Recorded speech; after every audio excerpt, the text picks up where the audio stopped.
साहित्य पथिक चैनल में आप सभी का स्वागत है। पिछले 2-3 एपिसोड से आप देख रहे होंगे कि हमने एक नई श्रृंखला या एक नए विषय पर बातचीत शुरू की है और वो बातचीत है अत्यंत ही रोचक विषय पर। और वह विषय है तंत्र। यानी हम हमेशा ही तंत्र मंत्र से बहुत डरते हैं और इसका एक कारण ये है कि सही सही जानकारी ना होना। तो मेरे लिए ये बड़ी खुशी की बात भी है, गर्व की बात भी है कि हमने ये इनिशिएटिव लिया और वो भी अपने विद्वान के बदौलत कि चलिए आपको तंत्र के बारे में जो आपकी अवधारणा अगर गलत है तो उसको सही सही बताया जाए। क्योंकि हमने अपने विद्वान की ये बात जान ली थी कि उन्होंने संस्कृत के तंत्रालोक कर इंग्लिश में अनुवाद किया, ट्रांसलेट किया है।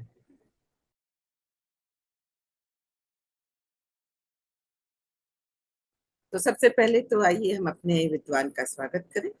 ये हैं वाराणसी से डॉक्टर गौतम चटर्जी। डॉक्टर गौतम चटर्जी, आपका इस अंक में स्वागत है। स्वस्ति, शुभेच्छा। गौतम जी, हम जैसे पिछले कुछ अंकों से बात कर रहे थे, 2 अंक से, कि तंत्र क्या है। आपने पहले ही अंक में उसकी एक भूमिका बताई और जिसमें एक बड़ा संक्षिप्त सा परिचय भी दिया कि एक्चुअली तंत्र क्या है और कितने उसकी शाखाएं हैं, जिसमें शॉर्ट में आपने बताया कि बौद्ध तंत्र भी होता है, शैव तंत्र भी होता है। और ये सब जो उसके ब्रांचेस हैं या शाखाएं हैं वो तो हम नहीं जानते। जब हमारे दिमाग में कोई बात आती है तो सिर्फ तंत्र मतलब तंत्र मंत्र। और फिल्मों में देख के, चाहे फिल्में पाताल भैरवी हो या कोई भी इस तरह की फिल्म हो, तो एक बड़ा हॉरर सा दिमाग में होता है। और पिछले अंक में आपने बड़ी अच्छी बात कही थी, वेद के बारे में बताया, वाक के बारे में बताया, परा, पश्यंती, मध्यमा और व्याखनी। ये मुझे अभी तक याद है। तो हम चाहेंगे कि इस पे कंटिन्यू करें, लेकिन गौतम जी अगर आपकी अनुमति हो तो हम एक बड़ा ही व्यक्तिगत प्रश्न कहिए या अपनी जिज्ञासा आपके सामने रखना चाहते हैं। बिल्कुल।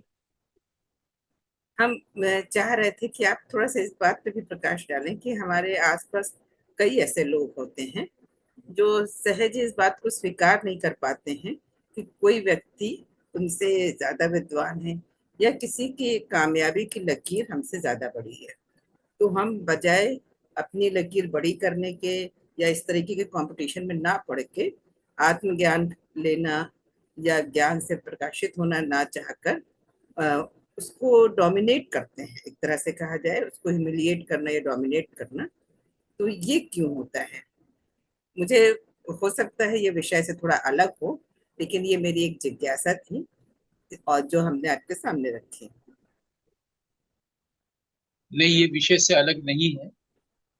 ये भी, ये सब, इन विषयों पर भी बात होनी चाहिए। और अगर ये समस्या है तो उसको कैसे सुलझाएं और उसको हटाना भी चाहिए।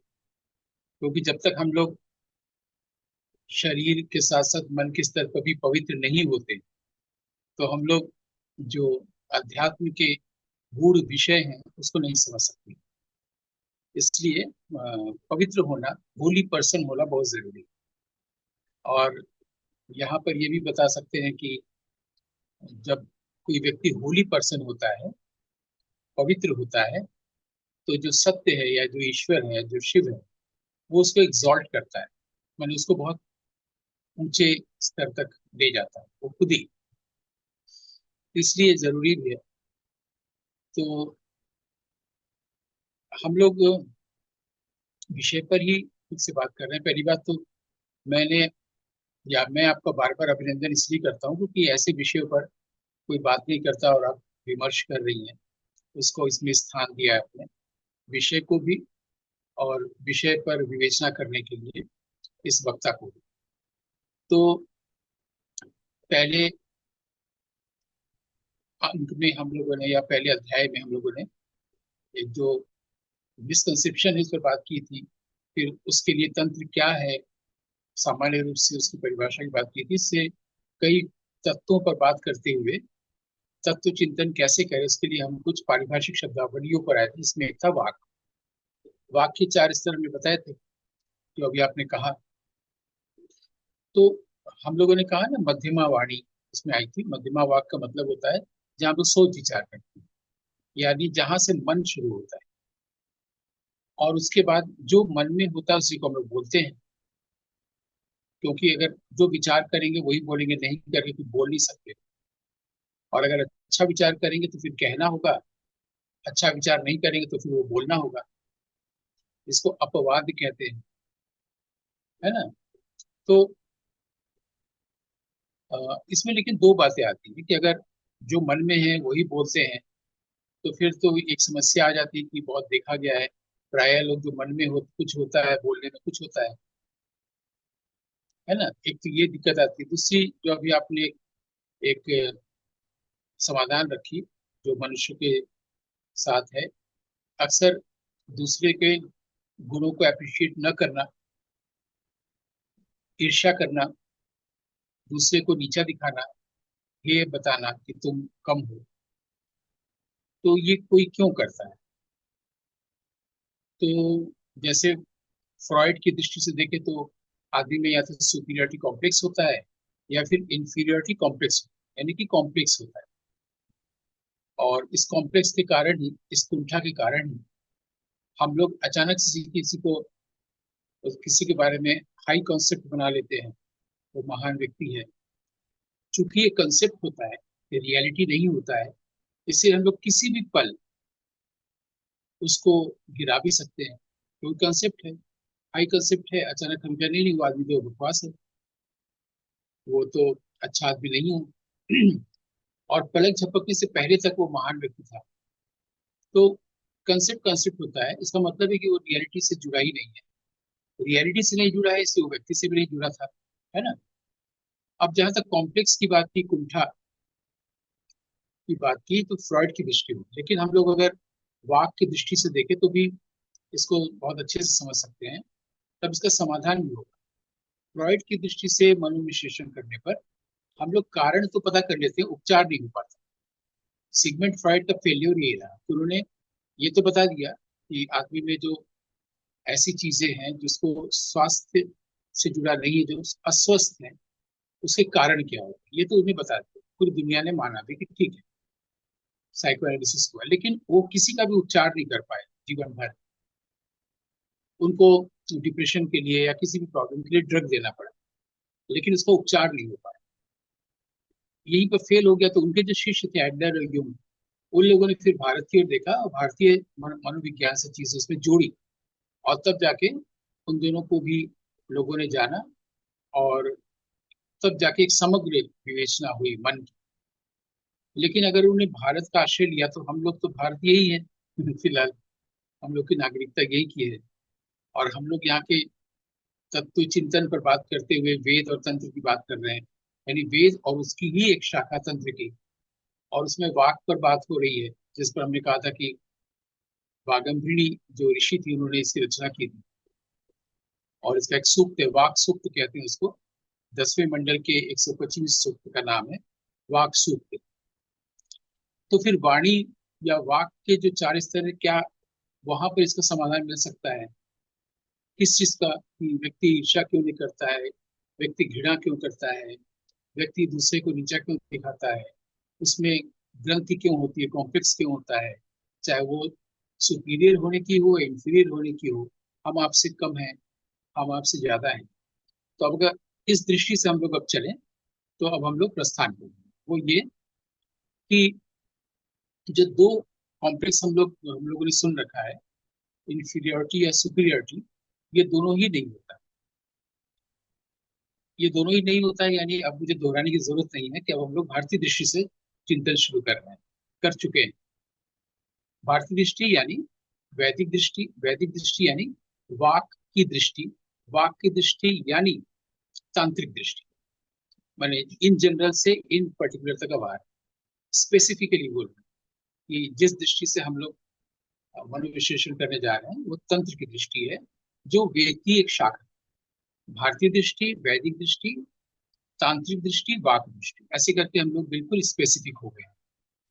अब क्या है कि आदमी क्या करता है व्यवहारिक धरातल पर, उसको जान रहे तो हम लोग पारमार्थिक तल पर जा पाएंगे, और तभी जा पाएंगे जब व्यवहारिक तल पर जो समस्या है उसको सुलझा लेंगे। व्यवहारिक तल पर क्या होता है कि अभी जैसा कि मैंने कहा कि कोई इंफीरियरिटी या सुपीरियरिटी कॉम्प्लेक्स किसी भी व्यक्ति में नहीं होता, यानी व्यक्ति या उसके व्यक्तित्व में नहीं होता। यानी व्यक्ति का जो व्यक्तित्व बन रहा है मन से, उसका जो मन है माइंड, उससे नहीं होता है। उसमें सिर्फ ग्रंथि होती है, वो सुपीरियर इंफीरियर नहीं होता। उसकी ग्रंथि होती है जिसके कारण वो दूसरे से ईर्ष्या करता है, दूसरे को नीचा दिखाना चाहता है। नीचा दिखाना क्यों चाहता है, इससे उसको क्या, उसका क्या चीज फुलफिल होगा, वो ये होगा मैं श्रेष्ठ हूँ। मैं श्रेष्ठ हूँ ये भाव नहीं बता रहा है कि वो मैं श्रेष्ठ हूँ होना चाहता है, नहीं। यानी उसके पास ये अभाव है और अभाव का बोध है, यानी कॉम्प्लेक्स है। और अगर कहना ही पड़े तो इंफीरियोरिटी ही है, और वो सुपीरियर होना चाहता है। सुपीरियोरिटी कॉम्प्लेक्स नहीं है कि मैंने बहुत पढ़ाई कर ली है, बहुत सारे संस्कृत के श्लोक याद हैं, मुझे वैदिक ग्रंथों का बहुत अच्छा ज्ञान है, तो इसका जो मुझे अहंकार हुआ, ये सुपीरियोरिटी कॉम्प्लेक्स नहीं है, ये कॉम्प्लेक्स। अहंकार का मतलब कॉम्प्लेक्स माने ग्रंथ, एक ही शब्द अहंकार, एक ही शब्द ग्रंथि, एक ही शब्द कॉम्प्लेक्स। सुपीरियर इंफीरियर मेरे अंदर अभाव है। अब क्या करेंगे हम क्या करते हैं, मैंने देखा कि आपके अंदर जो चीज है वो गुण है, वो मेरे अंदर नहीं है। मेरे अंदर होगा तो मैं उसको पहचान पाऊंगा और उसको अप्रिशिएट करूंगा। अगर मेरे अंदर है तो, जैसे किशन महाराज जी के घर हम लोग संगीत सभाएं होती थी, तो एक छोटा बच्चा सामने तबला बजा रहा है, किशन महाराज जी मुक्त कंठ से उसकी प्रशंसा कर, क्योंकि उनको उस बच्चे से कोई डर नहीं, और उनको अपने समकालीन या अपने जो पिता तुल्य व्यक्ति हैं कंठे महाराज से भी डर नहीं था, आनंदलाल मिश्र से भी डर नहीं था, शांता प्रसाद मिश्र से भी डर नहीं था, और जाकिर हुसैन के जो पिता थे उनसे भी डर नहीं था। उनको कोई डर नहीं था। डर नहीं था यानी कॉम्प्लेक्स नहीं था, यानी वो जो जानते थे उसका अहंकार नहीं था। अहंकार नहीं था, डर नहीं था, कॉम्प्लेक्स नहीं था। शब्दों को हम दोहराते चले। इसे सामने अगर बच्चा भी बजा रहा है, वो उसकी भी मुक्त कंठ से प्रशंसा करते थे। और अगर उनका अपना ग्रैंडसन भी बजा रहा है और कुछ कमी है तो उसको भी बोलते थे, क्योंकि उनको कोई भय नहीं है। और किसी में जाकिर में भी है, जाकिर हुसैन में भी कोई गलती है उसको भी बोलते थे, अच्छा बजाने में प्रशंसा भी करते थे। प्रशंसा सबके सामने करते थे, और अगर कोई चीज सुधारना हो तो उसको एकांत में बोलते थे। ये किशोर महाराज जी के व्यक्तित्व का मैं परिचय उदाहरण के रूप में दे रहा हूँ। अगर उनमें इस बात का अभाव बोध होता कि ये मेरे अंदर नहीं है, ये मेरे अंदर कितना सुंदर ये बजा रहा है, तो उनके अंदर ग्रंथि होती कि ये मेरे अंदर नहीं है, तो ईर्ष्या करते हो। अब ऐसा भी है कि उन्होंने मुझे बताया कि अगर कोई चीज बहुत तेजी से कोई तबला बजा रहा है, बहुत फास्ट, एक बच्ची है जिसका नाम है रिंपा शिवा, वो बहुत फास्ट बजाती है और उसको कोई प्रोग्राम नहीं मिलता, वो उसको कभी कोई संगत के लिए नहीं कहता, लेकिन उसका सोलो प्रोग्राम खूब होता है, तो वो फास्ट बजाएगी, लोग ताली बजाएंगे। वो तबला वादन नहीं है। ये बोध किशोर महाराज जी ने हमको कैसे दे रहे हैं, वो मेरे सामने से किताब ऐसे ली और ऐसे कर बोले कुछ तुम्हें दिखा, हम पे नहीं। फिर पढ़ने जल्दी जल्दी पलट लिए, कुछ पढ़े नहीं, तो बोला कि ये जो फास्ट तबला बजाया तो उसमें कुछ दिखाई नहीं ना। अगर आप तबला बजाएंगे, पहले उठान होगा, फिर पेशकार होगा, एक एक करके चलेंगे, आपको दिखेगा ना कि उठान कैसा बजा, पेशकार कैसा बजा। तो जब आपको दिखेगा ही नहीं, तो आपको जब दिखाई नहीं, तो आप इसका अप्रिशिएट कैसे करेंगे। कहने का मतलब है कि अगर कहीं पर कोई दोष है तो उसको समझा देते कि ऐसे ये चीज ऐसा है, ना वो किसी कमी देखते थे, बल्कि प्रशंसा ही करते थे। अब क्या है कि जब हमारे अंदर कोई चीज नहीं है और आप में है, तो मैं सुपीरियर नहीं हुआ ना। तो मैं क्या करूंगा, मैं देखूंगा आप मुझसे सुंदर हैं, मेरे अंदर अभाव है कि मैं सुंदर नहीं हूँ, पहले से है। आपके सुंदर होने से मेरे अंदर कुरूपता का भाव नहीं आया, बल्कि वो उसको उद्दीपन मिली, स्टिमुलस मिल गया, लेकिन मैं तो पहले से जानता हूँ कि मैं सुंदर नहीं। आपके पास जो ज्ञान है वो मेरे पास नहीं है। आप बहुत अच्छी संस्कृत या अंग्रेजी बोल सकती हैं जो मेरे पास नहीं है। तो बहुत सारे गुण, जिसको भी मैं देखने जा रहा हूँ आपका गुण दिख रहा है, मुझे आपका अवगुण नहीं दिख रहा है, तो मैं कैसे सुपीरियर हूँ? बहुत आसान है, सबसे आसान है, कैरेक्टर एसोसिएशन कर दूं मैं आपका, और फिर मैं कहूँ सबको कि भाई देखिए उसका कोई कैरेक्टर नहीं है, तो मैं श्रेष्ठ हो गया, सुपीरियर हो गया। सुपीरियर होने के लिए ऐसा भी, ये तो सबसे आसान तरीका है, और कुछ तरीके ऐसे हैं जो सभ्य समाज में किए जाते हैं। जैसे मान लीजिए कि आपने साइकोलॉजी नहीं पढ़ा है और मैंने साइकोलॉजी पढ़ा है, तो आप मुझसे कम हो गई, मैं सुपीरियर हो गया, है ना? है वो कॉम्प्लेक्स, सुपीरियरिटी कॉम्प्लेक्स नहीं, कॉम्प्लेक्स, क्योंकि मैं साइकोलॉजी भी अच्छी तरह से नहीं जानता हूँ, और अगर मैं साइकोलॉजी पढ़ा हूँ और आप साइकोलॉजी नहीं पढ़ी है तो मैं सुपीरियर हो गया।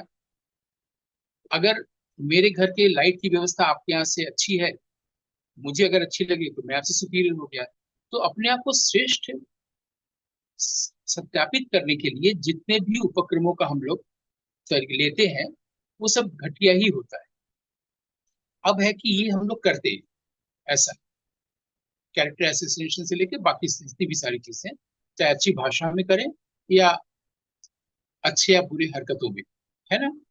इसके लिए भी हमारे यहाँ जो लेखक हुए हैं, विद्वान हुए हैं, वो बहुत अच्छी बात सिखा गए हैं कि अगर आपको इस तरह की चीजों से बचना है, तो आप इस तरह के जो कॉम्प्लेक्स वाले लोग हैं, छोटे स्तर के लोगों से आप या तो बचिए, या आप में प्रतिभा है बुद्ध की, तो आप सबको ज्ञानवान करिए, ज्ञानवंत करिए।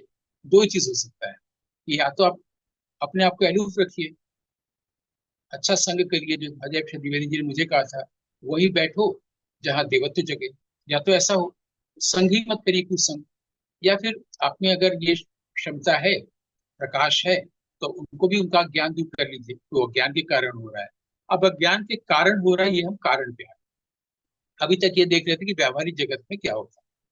तो विद्वान लेखक लोग कैसे बता गए हैं, इसमें बर्नार्ड शॉ की उक्ति बहुत प्रसिद्ध है, कभी भी पिग, सुअर होता है ना पिग, उससे आप लड़ने मत जाइए, क्योंकि वो पहले आपको अपनी जगह पर ले आएगा कीचड़ में, फिर आपसे लड़ेगा।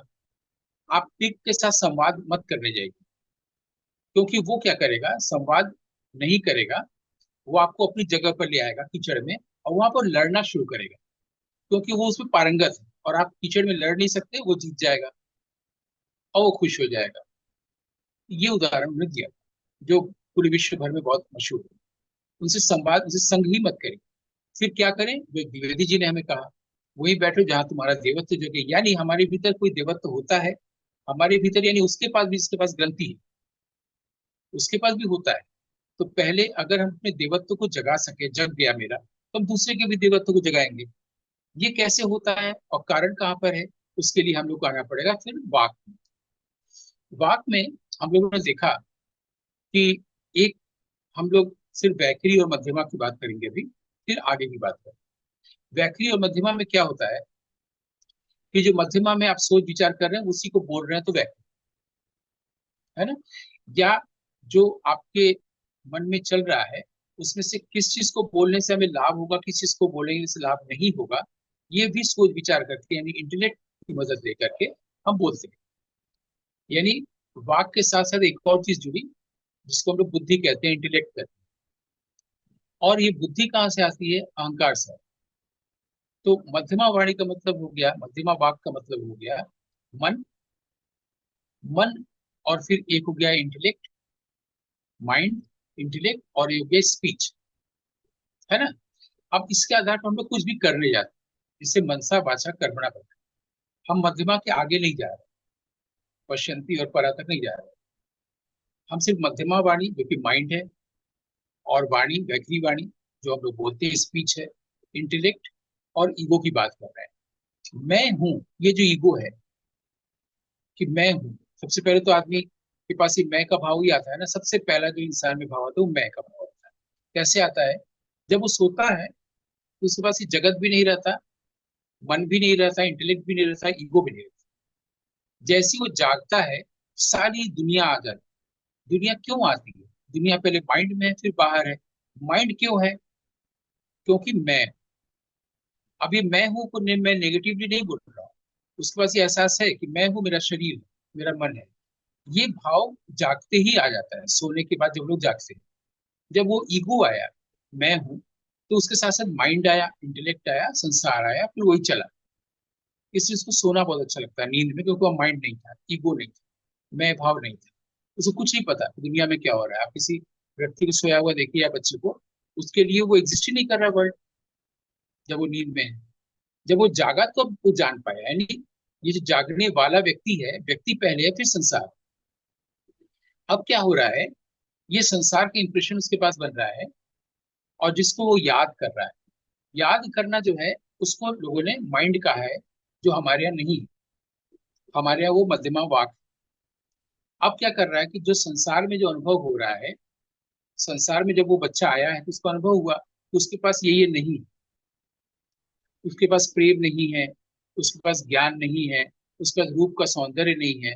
वो बाहर की दुनिया में देख रहा है कि किसी के पास ज्ञान है, किसी के पास रूप है, किसी के पास प्रेम है, उसके पास नहीं। इसको प्राप्त करने के लिए उसके भीतर सिर्फ अशांति है। वो बाहर जा रहा है, और इसे प्राप्त करने के लिए वो तमाम चीजें कर, वो देख रहा है उसके पास एक प्रतिभा है, वो अच्छी सिलाई कर सकता है, उसका प्रतिभा है कि वो कारपेंटर हो सकता है। तो इसके जरिए वो रोजी रोटी तो उसकी चल जा रही, लेकिन वो चाहता है कि उसके भीतर खुशी भी हो, आनंद भी हो। उसके लिए वो पैसा खूब कमाना चाहता है, बहुत सारी प्रशस्तियां चाहता है। मुझे ये प्राइज मिले, मुझे वो प्राइज मिले, खूब पैसा मिले, मेरे पास सारे मेटेरियल सुख हो, सारा कंफर्टेबल सुख मिले मुझे। ये सारी चीजें चाह रहा है अपने भीतर की अशांति को दूर करने। बस वो उसके पास ये ज्ञान नहीं है कि जिस जगह से वो चाह रहा है वो असत स्वरूप है, असार है, और अस्थिर है। अस्थिर यानी स्थिर नहीं। कोई व्यक्ति आपके बारे में ये बता रहा है कि आप महान हैं, और फिर आप कह रहे हैं कि नहीं, आप तो अच्छे आदमी नहीं है, तो स्थिर नहीं हुआ ना। उसी तरह से कोई व्यक्ति या पूरा संसार, उसमें कोई सार ही नहीं है, उसका कोई एसेंस ही नहीं है, तो कोई स्थिर नहीं है। कोई चीज स्थिर होगा तब तो आप उसके बारे में एक धारणा बना पाएंगे, सूरज के बारे में, चांद के बारे में, तारा के बारे में। और जब कोई चीज स्थिर होगी तो वो हमेशा चमकती हुई, जैसे आप पूर्णिमा का चांद देखें, आपको लगेगा कि आप पहली बार देख रहे हैं, जबकि आपने हजारों बार देखी है।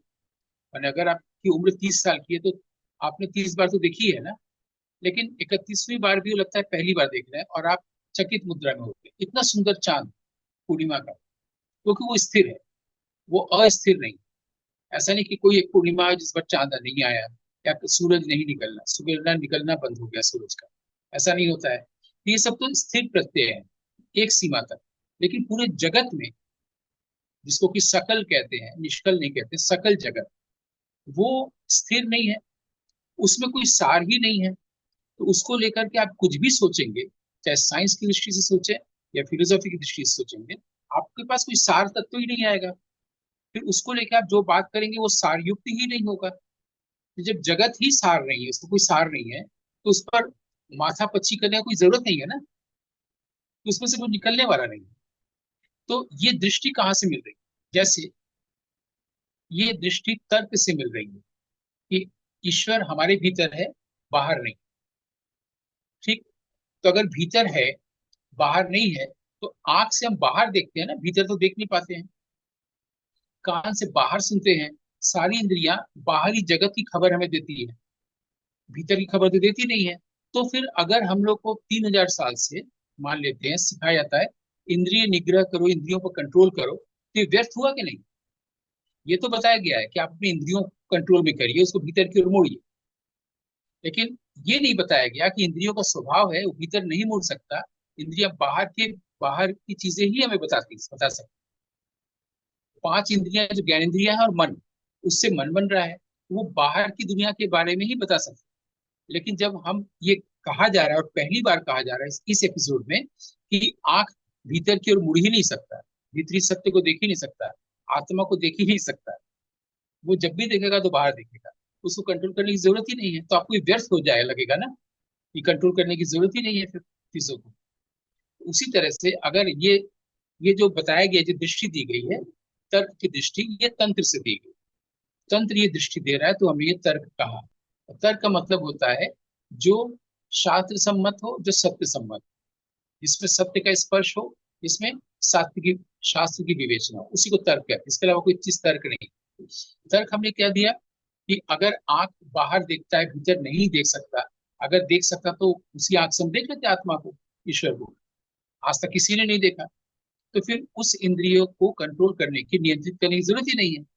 पतंजलि की योग सूत्रों को पढ़ने की भी जरूरत नहीं है। क्रियान्वित करना तो बहुत दूर की चीज है। जब उसकी व्यर्थता दिखाई जा रही है, तब तो ये लग रहा है कि हाँ, ये बेकार में हम लोग टाइम वेस्ट करेंगे। तो ये जो दृष्टि है, ये तंत्र से आ। उसी तरह से संसार, ये जो जगत है, वो असार है, वो अस्थिर है। जब सार नहीं है इसमें, तो आप प्याज के छिलके हटाते जाइए, अंत में कुछ नहीं बचेगा। तो जिसका सार ही नहीं, उससे आप कोई सार डेराइव ही नहीं कर सकते ना। पूरे संसार किसी भी चीज, चाहे वस्तु हो, चाहे व्यक्ति होता है, चाहे विचार हो, तो किसी भी चीज पर आप सोच नहीं सकते। तो वो व्यर्थ होगा, टाइम वेस्ट करना होगा।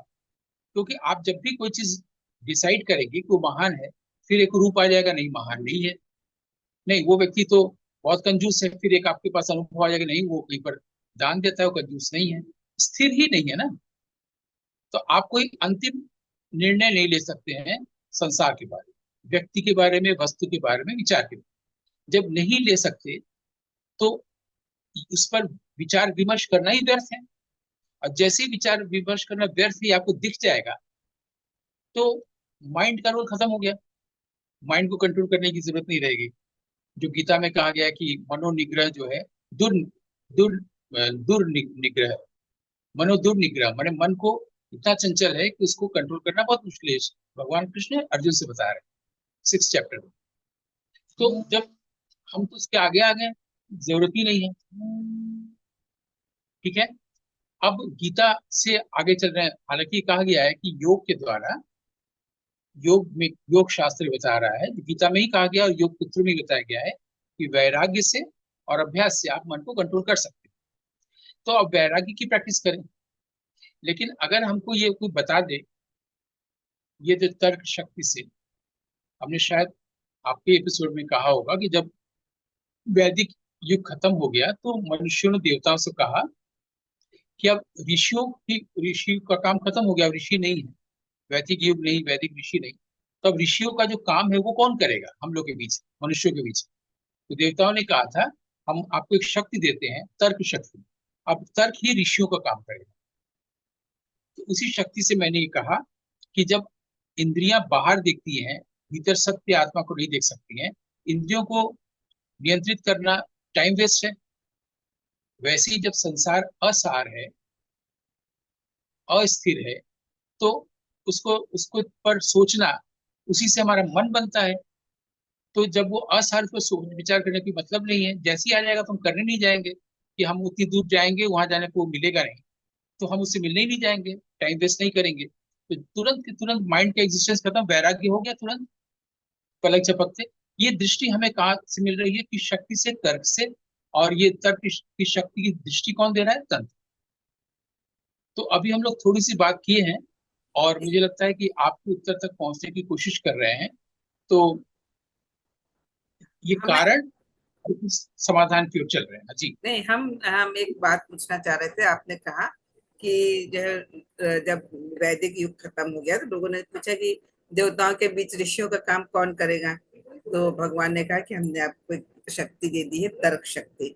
जब हम तर्क की बात करते हैं, मतलब तर्क लॉजिक हो गया भाई। अंग्रेजी में अगर सर, देखा जाए तो हाँ ना। अंग्रेजी में एक चीज विषय है, लॉजिक। हमारे यहाँ उसको न्याय कहते हैं। न्याय, जो जिसको जो फाउंडर थे गौतम ऋषि, उनका नाम था अष्टपाद गौतम।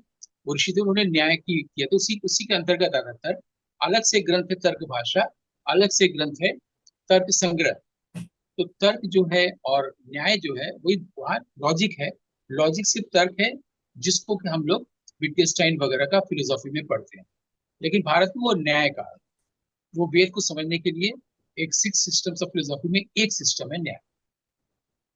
पर जब हम तर्क की बात आप करते हैं कि तर्क शक्ति दी, तो हमेशा ये एक प्रिंसिपल या थ्योरी दिमाग में आती है कि तर्क का मतलब होगा कि हम जब किसी चीज को, दो चीजें हों, उनमें से कौन सा सही हो, इसके लिए तो फिर हम दिमाग ही लगाएंगे। भाई जब हम लॉजिक लगाएंगे, जैसे मैंने लॉजिकल कहा है क्वेश्चंस आते तो हैं। किस चीज पर आधारित होता है, मैंने आपसे कहा तर्क हमेशा प्रमाण पर आधारित होता है। और हम्म। प्रमाण का यहाँ मतलब है सत्य या शास्त्र। शास्त्र में सत्य लिखा होगा या सत्य स्वयं, ईश्वर, आत्मा, ब्राह्मण, ब्रह्म, सत्य, उसका वही प्रमाण है। तर्क का जो आधार है वो है प्रमाण। तो आधार देखना होगा पहले कि किस चीज के आधार पर आप तर्क कर रहे हैं। हमने आपको बताया कि आंख जो है वो बाहर की चीज देखती, भीतर की नहीं देखती। आप बताइए कि नहीं भीतर की देखती है। अगर आपकी आंख आपके लीवर को देख सकती है, अगर आपकी आंख आपके भीतर की किसी भी रुधिर कणिकाओं को देख सकती है, आत्मा को देख सकती, बताइए। मैं तो ये कहूंगा आपकी आंख आपके चेहरे को ही नहीं देख सकती। आपकी आंख जो है, आप आंख जिस शक्ति से देखती है, ऑप्टिकल नर्व को ही नहीं देख सकती। वो जब भी देखेगी तो अपने बाहर देखेगी। तो जब बाहर देखेगी तो इंद्रियों को वश में करो और भीतर की ओर मोड़ो। तो मैंने इस चीज को तर्क कहाँ से दिया? प्रमाण सामने ही है कि आंख बाहर देखती है, भीतर नहीं देख सकती है। प्रमाण के आधार पर है। जिसको संसार में यथार्थ कहते हैं, उसको आत्मिक जगत को सत्य कहते हैं। तो अभी संसार में तो जो भी सत्य तो नहीं होगा ना, यथार्थ ही होगा ना। ये ट्रूथ, एक्चुअलिटी और रियलिटी में ही फर्क। रियलिटी मानी यथार्थ, जगत में। सत्य जो है वो इसके परे। अभी हम लोग परावाक तक नहीं गए हैं। अभी हम सिर्फ उस प्रश्न का उत्तर दे रहे हैं कि हम लोग क्यों दूसरे को नीचा दिखाते हैं। उसके लिए फ्रॉइड से चले हम लोग, वेस्टर्न वर्ल्ड से इंडियन वर्ल्ड में आए, फिर हम लोग सीधे तंत्र और तर्क में आ गए। हम लोग पीछे काफी कुछ छोड़ते आए कि हम लोग एक जगह तक पहुंचे और समाधान कर लें, फिर हम लोग आगे बढ़े। मध्यमा वाक से हम लोग पश्चिमी वाक तक कैसे जाए, यहाँ तक हम लोग आए एक एक स्टेप कर। तो अगर आप, और हम लोग बस कितना समय है अभी तो पता नहीं है, ले तो हम लोग इसको आगे बढ़े, अगले अंक में करें जो भी आप दे सके। अरे यहाँ पास समय, अब हम नहीं जानते आपके हिसाब से ज्यादा है या कम है। हमारे पास 5 मिनट करीब समय, 5 साढ़े 5 मिनट, 5 मिनट 30 सेकंड। तो हम लोग पिछले स्टेप्स को एक बार फिर से दोहरा लें कि आदमी में कॉम्प्लेक्स होता है, सुपीरियरिटी इंफीरियरिटी, ये फ्रॉइड की भाषा है, ये भारतीय भाषा नहीं है। आदमी में ग्रंथि होती है, ग्रंथि उसके मन के कारण होती है। उसके मन में पहले से ही जहाँ से परिवार या माता पिता से शुरू होती है, तुम ये हो, तुम्हारा ये नाम है, तुम्हारी ये देह है, तुम्हारा ऐसे जन्म हुआ है, और तुमको ये करना होगा, तुमको ये नहीं करना होगा, ये करना अच्छी बात, ये करना अच्छी बात नहीं है। ये सारी बातें शुरुआत में हम लोग को दी जाती है। ये नहीं बताया जाता है कि तुम देह नहीं हो, तुम मन नहीं हो, तुम नेम एंड फॉर्म नहीं हो। ये कोई माता पिता नहीं बताता। इससे फिर वो गुरु के पास भेजता है। फिर गुरु फिर कुछ उसको और आगे ले जाता है। फिर मैंने किसी एक पिछले एपिसोड में कहा था कि हमारे यहाँ कहा गया गुरुतः शास्त्रतः शिष्यतः, सॉरी स्वतः, कि पहले गुरु से हम जानते हैं कि हमें शास्त्र पढ़ना चाहिए, फिर शास्त्र पढ़ने के बाद पता चलता है कि हमें वो बात स्वयं से जानना चाहिए, स्वतः। तो सब सर्वश्रेष्ठ है, उस खुद से जाने। आप देखिए ये बात भी हम लोग के भीतर कैसे आती है। ये जो हम लोग हमेशा किसी न किसी चीज के लिए किसी पर डिपेंड करते हैं, है ना। मान लीजिए आप लैपटॉप पर कोई चीज कर रही हैं और अचानक से कोई प्रॉब्लम आ गया, तो जो वो जानता होगा आपके घर में, बेटा हो या कोई हो, आप तुरंत उसके ऊपर निर्भर हो जाएंगे ना। इसको मुखापेक्षी बोलते हैं। तो आप अन्य मुखापेक्षी हो जाती हैं, या दुनिया में कोई भी आदमी होता है अन्य मुखापेक्षी। हम नौकरी करेंगे, वो मुझे पैसा देगा तो मेरा घर चलेगा, वो ऐसा कर देगा तो मेरा ऐसा होगा। हम अन्य मुखापेक्षी होते हैं। लेकिन जो आत्मा है, उसका स्वभाव है वो अनन्य मुखापेक्षी है। वो किसी का मुखापेक्षी नहीं, वो स्वतंत्र है। इसलिए किसी छोटे बच्चे को जब कुछ खाना सिखाया जाता है तो वो मम्मी से चम्मच लेके बोलता है नहीं मैं खुद से खाऊंगा, क्योंकि उसके भीतर की वो आत्मा क्रियाशील है। मैं खुद से साइकिल चलाऊंगा, मैं खुद से ये करूंगा, ये भाव उसके अंदर आता है ना। तो ऐसे ऐसे छोटे छोटे उदाहरण से हम लोग ये देख पाते हैं। और ये जगत में बहुत सारे जो नियम बताए गए हैं, ये प्रॉब्लम होने से ये उपाय करो, तो वो उपाय एक्चुअली कोई प्रॉब्लम, जो भी प्रॉब्लम होता है उसका जो उपाय होता है, वो हम लोग उपाय इसलिए करते हैं कि जैसे छोटे बच्चे को दवाई पिलाना होता है, उसको मिठाई दिखा के दवाई पिला दिया जाता है, लालच दिखा के। या अगर कोई गलत जिद कर रहा है, गलत है, माता पिता को लग रहा है, तो उसको डर दिखा के उसकी इस जिद को से हटा दिया जाता है। वैसे ही हम लोग के यहाँ तमाम चीज बताया गया कि ये गलत है और इसका उपाय है। आगे के अंक में हम लोग देखेंगे कि दरअसल कोई चीज हम लोग, जो समस्या होती है वो उधर से होती ही नहीं है, इसी उपाय की भी जरूरत नहीं। उसकी व्यर्थता को भी हम लोग देखेंगे।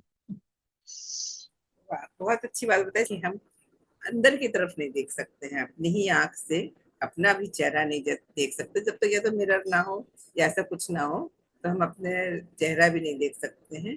ये बिल्कुल सत्य है, काट्य सत्य जिसको कहा जाए वो है। दर्शकों, आपको निश्चित रूप से ये अंक भी बड़ा ज्ञानवर्धक लगा होगा और अद्भुत जानकारियां कुछ आपको मिली होंगी। हालांकि ये चीजें हम जानते हैं कि हम अपने आंखों से अपनी आंख के रेटिना या नर्व ये सब चीजें नहीं देख सकते हैं, लेकिन इस ओर हमारा ध्यान नहीं जाता है।